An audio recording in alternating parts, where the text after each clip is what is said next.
Bon, je vois que t'as sorti tes vieilles cartes du Proche-Orient antique aujourd'hui. Ah bah oui, il fallait bien ça pour le sujet du jour. Et ton bureau croule littéralement sous les piles de notes. On sent qu'on s'attaque à un vrai monument historique, là. Un monument, c'est le mot. Je me suis dit qu'il valait mieux être bien préparé. Et c'est exactement ce qu'on va faire. Notre mission aujourd'hui, c'est d'analyser en profondeur des extraits d'un document très spécifique.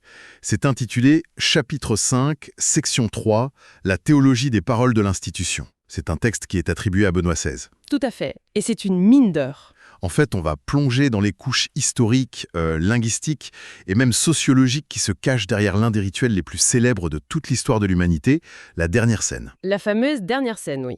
Et quand on y pense, c'est totalement vertigineux.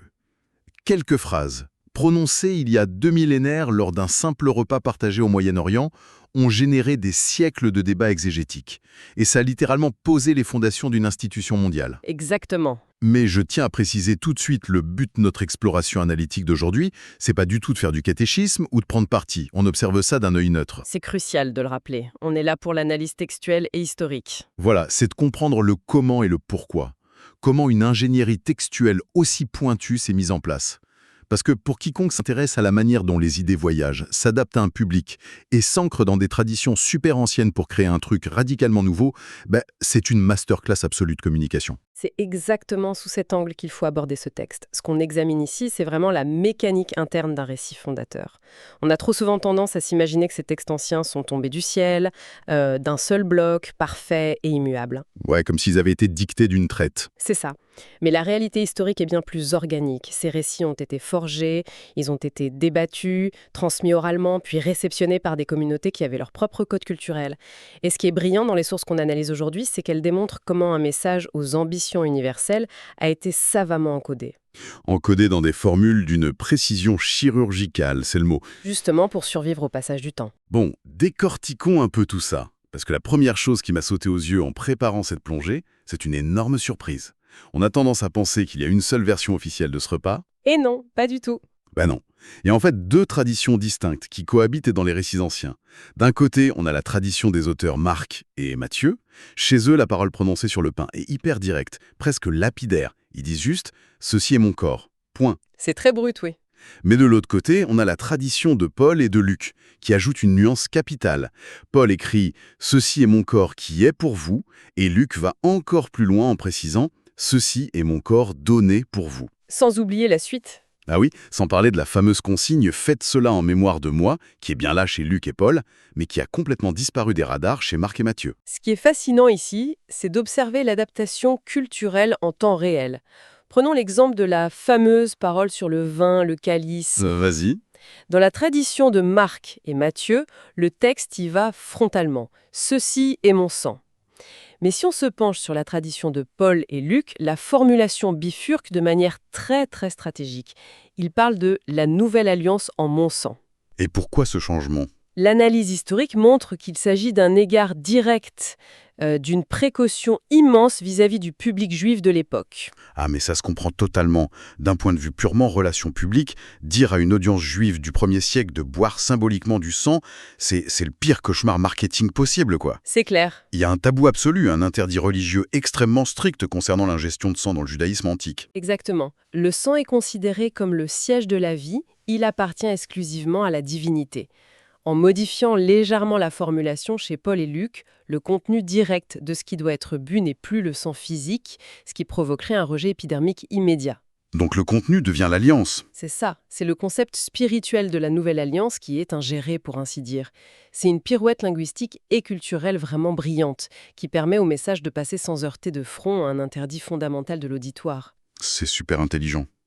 Et c'est là qu'on réalise la complexité du travail des historiens. D'ailleurs, j'ai vu un chiffre dans nos notes qui m'a fait complètement halluciner. Un grand chercheur, Rudolf Pesch, je crois, a essayé de retrouver la formulation originelle exacte. La phrase source, oui. La fameuse phrase qui a déclenché tout ça. Et il a identifié 46 possibilités différentes. 46. Et apparemment, on pourrait même doubler ce chiffre selon la façon dont on combine les introductions. C'est fou. C'est comme le jeu du téléphone arabe le plus complexe et le plus long de l'histoire de l'humanité. C'est la réalité vertigineuse de l'exégèse.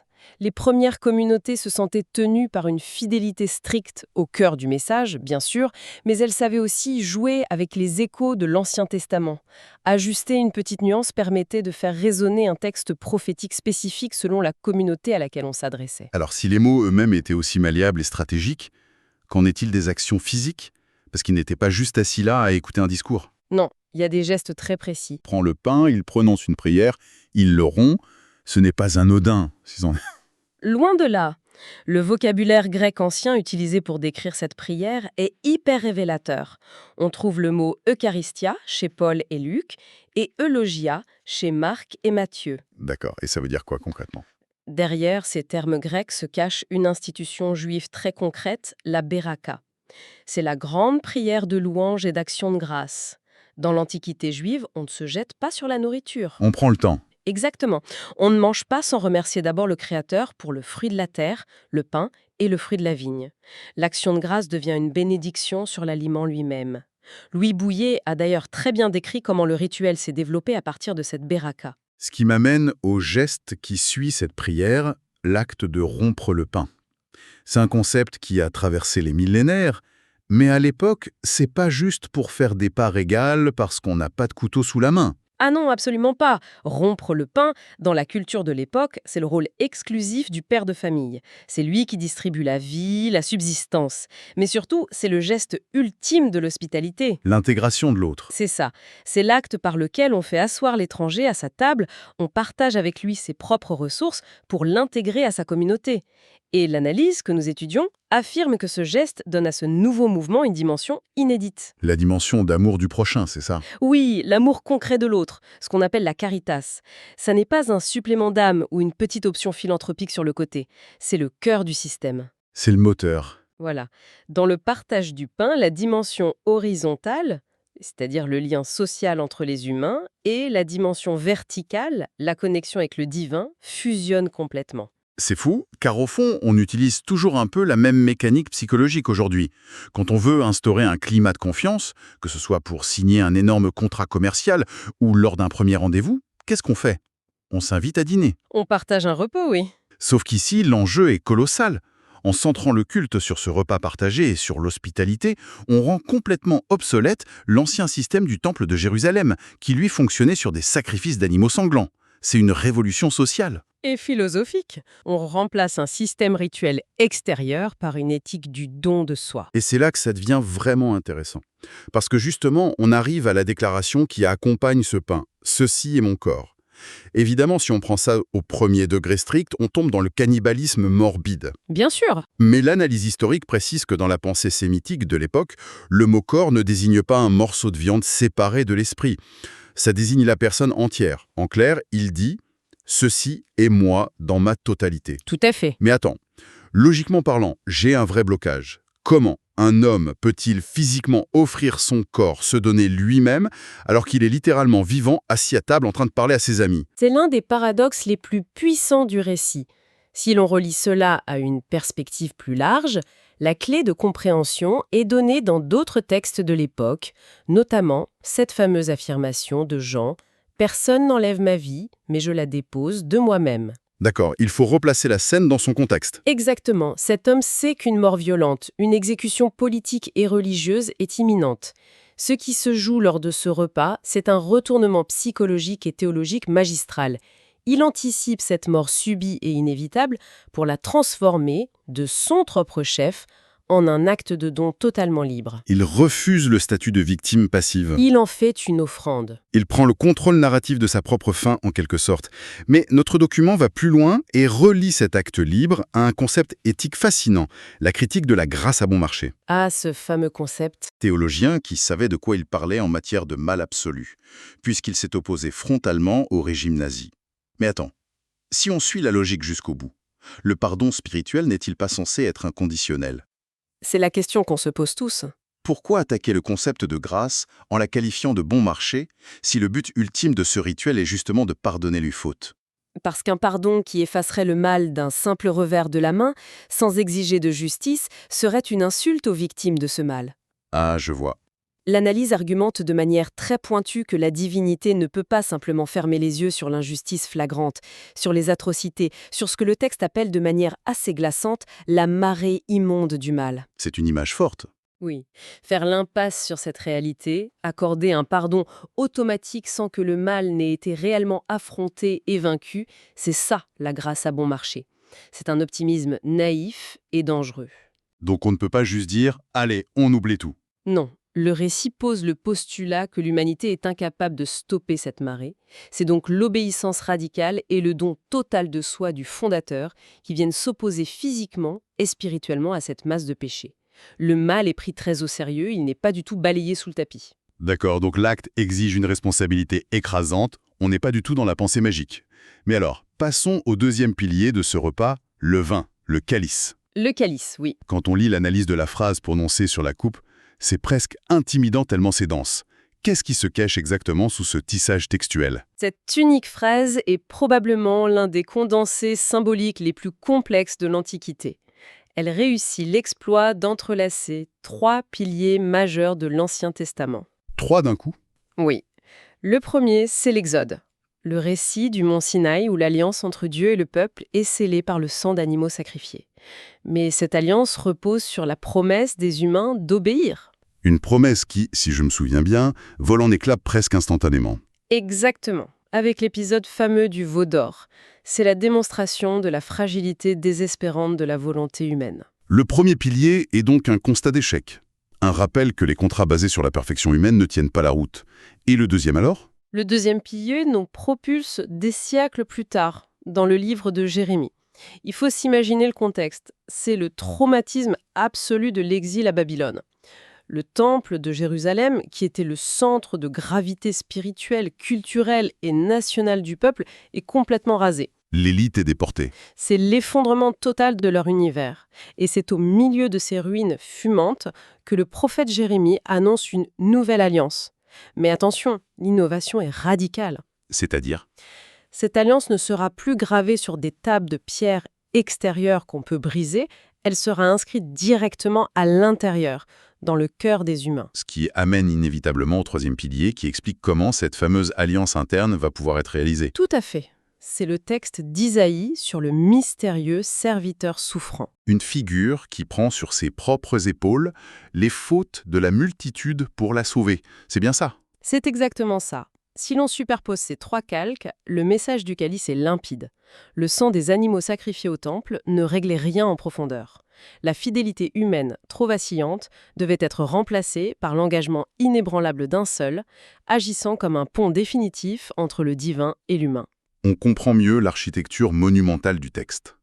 Mais dans la réalité de l'histoire, tout cela a provoqué des batailles de traduction d'une intensité folle. Des débats passionnés, oui. Alors, qu'est-ce que tout cela signifie concrètement, surtout quand on observe que les manuscrits anciens ne sont même pas d'accord sur les destinataires de ce geste?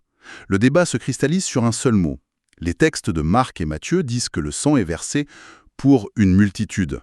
Ceux de Paul et Luc disent « pour vous ». C'est le grand débat exégétique. Or, l'analyse pointe que le cœur même de ce récit, c'est l'idée d'une vie offerte aux autres, l'existence pour.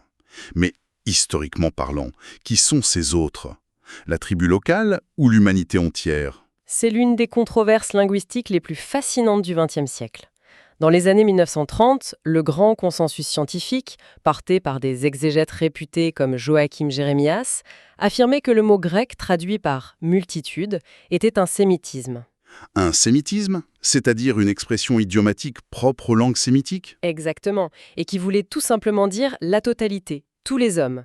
C'était très élégant, très universel, et c'est devenu la norme absolue des traductions modernes pendant des décennies. Sauf que la science avance, l'archéologie aussi, et que ce beau consensus a complètement volé en éclats. Étude approfondie des manuscrits de la mer Morte à Qumran. C'est ça qui a tout changé. Aujourd'hui, la roue a tourné.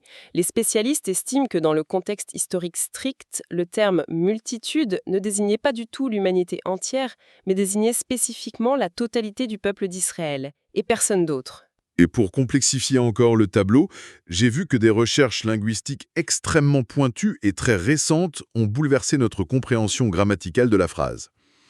Des chercheurs comme Norbert Baumert ou Maria Erema Sewan, s'appuyant sur Jean Paché, proposent une autre théorie. Oui, c'est une approche fascinante. Selon eux, l'action d'être versé ne ferait pas du tout référence au sang coulant sur la croix sous les coups des bourreux.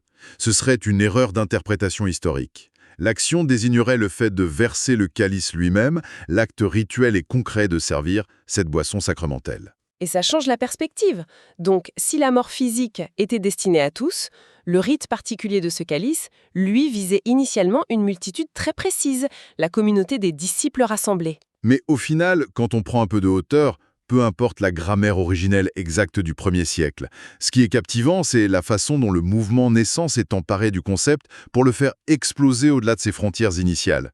L'Église naissante a vraiment élargi cette compréhension. Les sources montrent bien que, très vite, l'idée de multitude a été forcée sémantiquement pour inclure tout le monde. On le voit chez l'apôtre Paul qui théorise l'intégration de la totalité des populations païennes, ou dans les écrits de Jean qui expliquent que le but était de mourir pour la nation juive et pour rassembler les enfants de Dieu dispersés. La multitude restreinte est bien devenue un tous universel par la force de l'expansion du mouvement. Cela soulève une question importante et c'est peut-être la grande conclusion de toute cette ingénierie textuelle. À savoir, À quoi sert concrètement ce rituel? L'idée avancée par plusieurs grands penseurs historiques, comme le théologien protestant Ferdinand Kaltenbusch en 1921, c'est que la scène n'est pas juste un dîner d'adieu un peu triste. C'est l'acte de fondation pur et dur de l'Église. c'est l'outil technologique qui permet le rassemblement en fait. Exactement. Pour agir sur le tissu social, le fait de se réunir, de manger le même pain, ça crée une communion intime qui efface les barrières sociales et ethniques. La communauté chrétienne originelle ne naît pas d'une charte juridique ou d'un traité philosophique. Elle naît physiquement de ce repas partagé. Qui anticipe la croix et la résurrection. Oui, c'est l'acte de manger ensemble dans cet état d'esprit de gratitude qui forge l'unité indispensable pour survivre aux persécutions et s'ouvrir au monde entier pour les siècles à venir. Si on résume la trajectoire de notre analyse aujourd'hui, on mesure l'élégance stupéfiante de ce mécanisme. On est parti d'un geste d'une simplicité désarmante, prendre un morceau de pain, dire merci, le casser et le donner à son voisin. Un geste très quotidien. Mais on a vu comment ce geste, enraciné dans l'hospitalité antique et le judaïsme, a été fusionné avec des siècles de prophéties bibliques complexes. Comment il a posé un cadre éthique intraitable face au mal pur, refusant la facilité d'une grâce sans justice. Et comment il a littéralement servi de code source pour bâtir une communauté mondiale d'une résilience inouïe. C'est la transformation d'un rituel domestique en une architecture sociale et spirituelle capable de traverser l'histoire de l'humanité. Ce qui laisse à ceux qui nous écoutent une réflexion finale assez vertigineuse quand on ose faire le parallèle avec notre propre époque. Si l'acte de rompre le pain a été méticuleusement conçu comme une technologie de pointe du lien social, destinée à connecter les êtres humains de l'intérieur et à créer une solidarité à toute épreuve face au mal, qu'en est-il de nous aujourd'hui ? C'est une excellente question. Dans notre ère d'hyperconnexion numérique, où le repas partagé se transforme de plus en plus en un plateau avalé en solitaire sur le pouce, les yeux rivés sur le défilement infini d'un écran, n'a-t-on pas laissé s'atrophier l'une des rares mécaniques capables de créer une véritable unité humaine? Et si tel est le cas, par quel nouveau rituel, par quel geste fondamental le monde contemporain pourrait-il espérer remplacer cette ancienne technologie pour tisser à nouveau un lien inconditionnel entre les individus? Ça donne vraiment matière à réfléchir. C'est la grande question qui reste en suspens après cette plongée dans nos sources historiques. Un immense merci pour cet éclairage fascinant aujourd'hui, et quant à nous, on se retrouve très bientôt pour continuer à creuser les profondeurs de l'histoire et de nos récits fondateurs. Merci, c'était un vrai plaisir d'analyser tous ces rouages avec toi. À très bientôt.